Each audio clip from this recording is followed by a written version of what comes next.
For today's ganap nga, nandito nga ako ngayon sa samjihan namin at ako nga ay magjo-duty. Muka, sobra ako kapagal. Simula kaninang umaga hanggang ngayong mag-aalas 11 na ng gabi, punong-puno pa rin kami ng tao. Di ba nang mapagal ako araw-araw kung ganito naman kadami lagi yung customer namin. Naksyuta.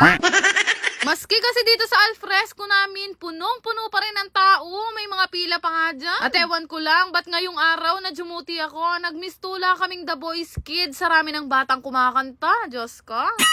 Kaya naman tuwang-tuwa ako sa mga customer namin ngayong araw. Lahat talaga sila ay nakikijamming at lahat talaga ay nagsasayawan at kantahan. Kagaya nga nito, nag-celebrate nga sila ng birthday sa amin. Napaka-cute. At mukhang mag-o-OT na naman sila ng 2 oras dahil hanggang ngayon parami pa rin kami ng parami ng tao. Ko na nga rin tinapos yung duty ko ngayong araw dahil kailangan ko nga umuwi ng Pampanga dun sa Bugay Farm. Kaya naman nagpasundo na nga ako sa Apalit dito kay Bebo at pag uwi ko nga ng Pulilan, nagbihis lang ako at nagbiyahe na nga kami papunta nga ng Bugay Farm. Ako na nga ang nag-drive kasama nga si Crystal Vlogs, si Shira Vlogs at si Kate TV. Napagdesisyonan kasi namin na mag-overnight sa Bugay Farm. Minto muna nga kami ng 7-Eleven na makapamili nga kami ng pagkain pero wala naman kami nabili dun. Kaya naman sabi ko maghanap na lang kami ng bukas pang Alpha Mart. Buti na lang dito sa malapit sa farm namin, meron pang isang Alpha Mart na bukas kaya dali-dali na rin kami pumasok dahil pasara na rin daw sila. Hindi pa nga kami nagde-dinner pare-pareho kaya yung hinanap namin yung pang snacks at saka pang dinner kaya bumili na rin kami ng manok. Bali pang adobo nga pala yung binili namin at pagkatapos nga noon, nagbiyahe na nga kami papunta nga dito sa farm. Hindi ko nga sure kung kumpleto yung gamit namin na pang adobo pero sabi ko sa kanila, ilaban na yan kung anong meron dito. Buti na lang din talaga dahil dito nga nagluluto si Nanay Angeline Mapagmahal. Kumpleto naman yung gamit namin na pang adobo. Ako na nga yung magluluto ng adobo dahil gustong-gusto nga ni Shira Vlogs yung adobo kung may gata. Sa mga magtatanong kung anong oras na to, alas 12 na yan ng ating gabi. Ay rugo naman, alang katapusan cheat day. Marami kasi nagsasabi sa akin, masarap nga daw ako mag-adobo ng may gata. At ang pinakasikreto dyan, syempre, chismisan.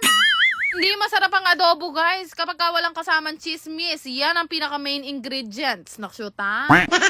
At least ngayon, hindi na namin kailangan gumastos para sa staycation kapag magkakasama kaming magbabarkada. Kasi may sarili na kaming farm. Bali, hanggang bukas nga kami mag-i-stay dito dahil nagbabalak din kami mag-swimming apat. Medyo paluto na nga rin itong adobo ko. Kaya lang sabi nila, mas masarap daw to kapag may sili. At ngayon ko lang din naalala na meron nga palang tanim na sili dito sa likod namin. Kaya pinakuha ko na nga tong si Kate TV. So, syempre, sabi ko sa kanya, magtabi-tabi po ka. Potargo, dagul ka kayi. Syempre, kapag sinabing adobo, kailangan may nilagang itlog yan. Kaya pinaglalagay na rin namin itong mga nilaga naming ebon. At hindi kami makapag-umpisang kumain dahil may pinakita na naman chismis itong si Crystal Vlog. Ay, Diyos ko. Ako sinawang may chismis sa makanyan. Hindi yan nakakabuti sa espiritu natin.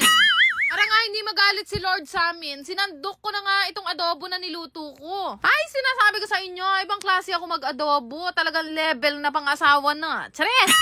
Sabi ko nga sa kanila, kung marami lang akong time at maraming available sa schedule ko, baka dito na muna ako mamalagi sa farm. Kaya lang ang kinatatakot ko, talaga naman lolobo ko ng matindi dito. Kaka-enjoy kasi magluto dito, pero syempre, mas nakaka-enjoy kumain. Kagaya nga nito, dapat naghihilik na ako niyan at ano yung naisipan ko magluto ng adobong may gata, naksyuta.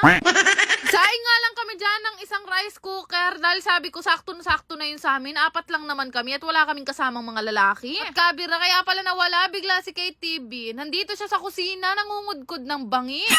Rugo naman, karanop na rugong Kate TV. Noon niya rugo kaya bat? Sabi ko nga sa kanya, ay rugo Kate TV, ikaw na lang ang bukod tangi nangungudkod ng tutong ng ganitong oras. Nung natapos nga kaming kumain, nag-skincare na agad ako. Syempre, sabi ko naman sa inyo, lagi kong dala itong Beauty Derm. Katapos ko mag-toner, nag-retinol na ako. At after ng retinol, ina-apply ko na agad itong niacinamide. Marami na nga rin sa inyo nakakapansin kung gaano ako kakinis ngayon. Ba, syempre, hindi tayo tatawagin na Disney Princess kung bangi-bangi ang mukha natin. Tsare!